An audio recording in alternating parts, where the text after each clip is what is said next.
Circular current loop. Let us consider a circular current carrying loop having radius capital R and I current is flowing through the circular conductor. Let us consider a small element of length dl on the circular conductor. In order to explain this, what I'm going to do, I'm going to consider this information to draw a figure. So here is my figure where you can see this is my circular current carrying conductor of radius capital R. Let this is my x-axis, this is y-axis, and this is z-axis. We are considering a point P at the x-axis, which is x distance from the center of the circular loop. Let us consider a small element dl at point A that makes an angle theta with the y-axis, and it is at a distance small r from the point P.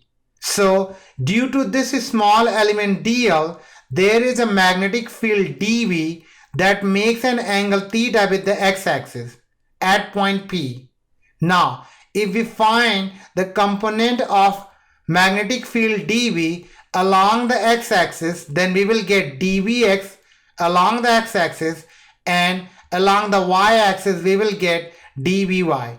If you look closely, you can see that the magnetic field due to y component is cancelling out because the element producing the magnetic field at point P along the circular loop has y component opposite to each other, and they will cancel out. So only resultant magnetic field is left at point P is dVx, and that's what we need to find. Then the magnitude of magnetic field due to element dl at point x distance from the center of the circular loop is given as dV is equal to mu 0 over 4 pi I dl over r square, and let this is our equation number 1. Let's consider triangle OAP, which is a right angle triangle, and if we want to find the cosine theta, we will write cosine theta is equal to base over hypotenuse,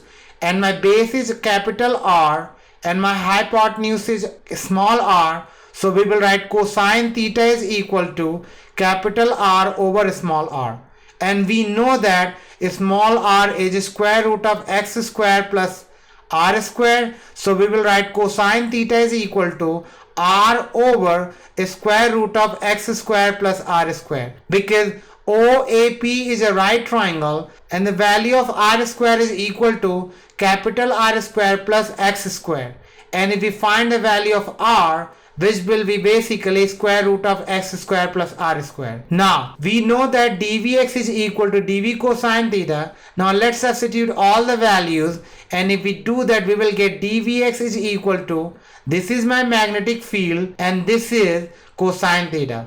Now let's simplify further, and if we do that we will get dvx is equal to mu 0 over 4 pi. This is the value of r in terms of x and capital R, and this is my cosine theta. Let's simplify further, and if we do that we will get dvx is equal to mu 0 over 4 pi I dl over x square plus capital R square times capital R over square root of x square plus r square. Let's simplify further, and if we do that we will get dvx is equal to mu 0 I dl over 4 pi r over x square plus r square whole to the power 3 over 2. The magnitude of the magnetic field at point P due to entire loop is given as B is equal to sigma of dvx. So now let's find the sigma of this term, and if we do that we will write B is equal to sigma of, inside the bracket, mu 0 I dl over 4 pi r over x square plus r square to the power 3 over 2.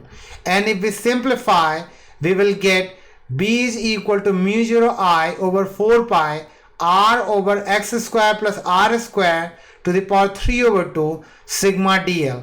And sigma dl is basically the circumference of the loop, and that is 2 pi r. So we will write B is equal to mu 0 I over 4 pi r over x square plus r square to the power 3 over 2 2 pi r. Now let's simplify further, and if we do that we will get this expression, which is magnetic field B is equal to mu 0 I over 2 times r square over x square plus r square to the power 3 over 2. Let's simplify and write this term together, and if we do that we will get b is equal to mu 0 I r square over 2 inside the bracket x square plus r square to the power 3 over 2. Now let's consider a first case, and the case is the magnetic field at the center of the loop, which simply means that x is equal to 0, and if that is the case then magnetic field B is equal to mu 0 I r square over 2 inside the bracket 0 square plus r square to the power 3 over 2. Because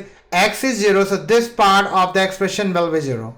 If we simplify, we will get b is equal to mu 0 I r square over 2 times r square to the power 3 over 2, and if we simplify further, we will get b is equal to mu 0 I r square over 2 r cube, and the expression after simplification of this term is b is equal to mu 0 I over 2r, and this is basically the magnitude of the magnetic field at the center of the loop, and this is how we will define the circular current carrying loop.